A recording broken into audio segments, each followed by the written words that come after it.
Halo sobat netizen, gempar kabar terbaru Ari Wibowo dan juga Inge Anugrah. Pasalnya Ari Wibowo dan juga Inge Anugrah tampaknya sama-sama saling kuat untuk bercerai. Lantas bagaimana sikap Hotman Paris menanggapi soal pernikahan pisah harta?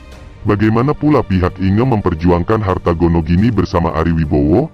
Akankah Ari Wibowo merelakan sebagian hartanya untuk Inge Anugrah? Namun sebelum nonton lebih lanjut, mari kita doakan yang terbaik untuk rumah tangga Ari Wibowo dan Inge Anugrah, semoga diberikan kelancaran, amin. Kalau sudah, mari kita lanjutkan. Baru-baru ini Ari Wibowo kesal karena perceraiannya dengan Inge Anugrah ramai dibahas publik. Sebelumnya Ari Wibowo dan Inge Anugrah sudah sepakat agar perceraian mereka tidak perlu dibesar-besarkan. Namun, di luar dugaan perceraian Ari Wibowo dan Inge Anugrah menghebohkan publik dan jadi bahan omongan di media sosial. Ari agak kesel karena tahu-tahu udah ramai di media, kata Inge dikutip dari YouTube Feni Rose Official. Inge mencoba menjelaskan kenapa perceraiannya jadi konsumsi publik. Kuasa hukum Inge waktu itu juga sudah mengingatkan bahwa perceraian ini pasti akan diketahui publik. Enggak mungkin enggak ke blow up, siap-siap aja, sambungnya.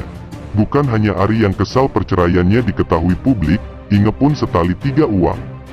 Bagi aku perceraian ini kan something yang private ya, kata Inge. Tapi Inge memaklumi yang terjadi pada kasus perceraiannya hingga jadi gunjingan. Hal itu tak lepas karena Ari Wibowo adalah publik figur. Di sisi lain Inge Anugrah menuntut harta Gonogini dalam persidangan perceraian yang dilayangkan oleh Ari Wibowo. Sayangnya, Inge Anugrah akan sulit menuntut harta Gonogini karena menandatangani perjanjian pranikah pada 2006 lalu. Dalam perjanjian pranikah itu, Ari Wibowo dan Inge Anugrah sepakat untuk memisahkan harta mereka. Selama pernikahan semua harta atas nama Ari Wibowo. Oleh sebab itu, Inge Anugrah tidak memiliki harta sepeser pun selama menikah dengan Ari Wibowo.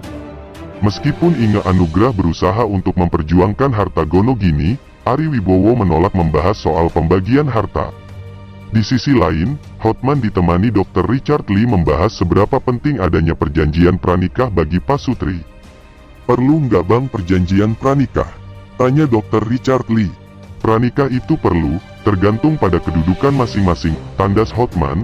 Perkara kedudukan itu menurut Hotman adalah soal status masing-masing pasangan. Jika setelah menikah akan menjadi ibu rumah tangga, bagi Hotman setiap wanita perlu menolaknya. Kalau saya jadi istri, saya udah tahu saya akan jadi ibu rumah tangga, tidak akan mungkin bekerja, ya jangan mau pranikah, karena dia tidak akan dapat apa-apa kalau cerai, sambung Hotman.